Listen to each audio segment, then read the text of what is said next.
I was reading about your dad before we started, and this topic came up in most of his Wikipedia's articles about how they didn't pay much bonuses in Togo. Players they protested, they didn't want to come for a game. Even during the World Cup game, players didn't want to go for a match. Look, let me tell you again, Yeah. because this is not a secret. This is out there, and in fact, it's actually good that we can clarify this, because there's a lot of speculation of what happened with the Togo team 2006. Yes. The players were not paid their bonus, so they went on strike. Now imagine your first game is against Korea. Your opening game in the World Cup is against Korea. Koreans have been in camp for 4 months. Oh my God. With that team, the whole nation behind them. Everybody pulling their strings, the sponsors, the team is number one. Then we come with Togo. They haven't been paid their bonuses. So they strike for 3 days. And that was maybe 5 days before the opening game. Oh my God, 5 days before the opening game of a World Cup final. But then they switch on the TV 5 minutes before the opening game because they don't want to miss the national anthem. Yeah. So that's when they switch it on. Then they're surprised that you will lose against Korea. What do you expect? Exactly. Even Germany will lose against Korea every single time they play if this is how you prepare.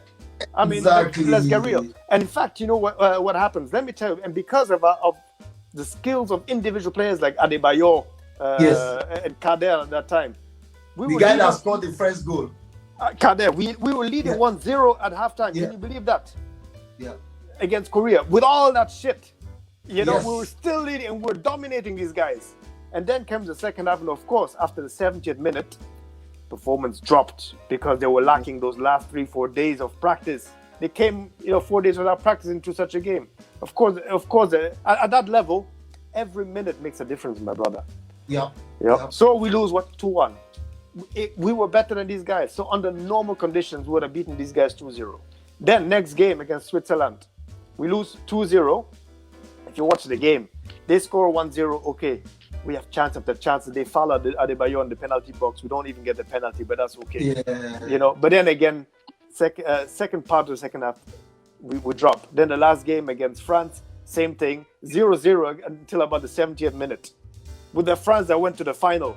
Exactly. Same thing with so there's a pattern, and it's clear. It's those last 20 minutes that we're missing because that was when But it's linked to the fact that those little details. Because in terms of quality, you can tell that the African player has got quality, like you talked about. That's right. But collectively, something fundamental keep missing, and which is the organization, the administrative part, putting things professionally. Because I also heard that during that World Cup, FIFA had to negotiate with the players. Can you imagine? Can you confirm this? Yes. Well, I mean, I can confirm that it was FIFA that basically broke the deadlock by bringing the bonuses, and then once they had the bonuses, they say, okay, fine, we'll practice. But, I mean, and then of course it's the coach's fault. I say, oh look, a foreign coach, you cannot make a difference. Of course you cannot. Yeah. So anyway, that was Togo.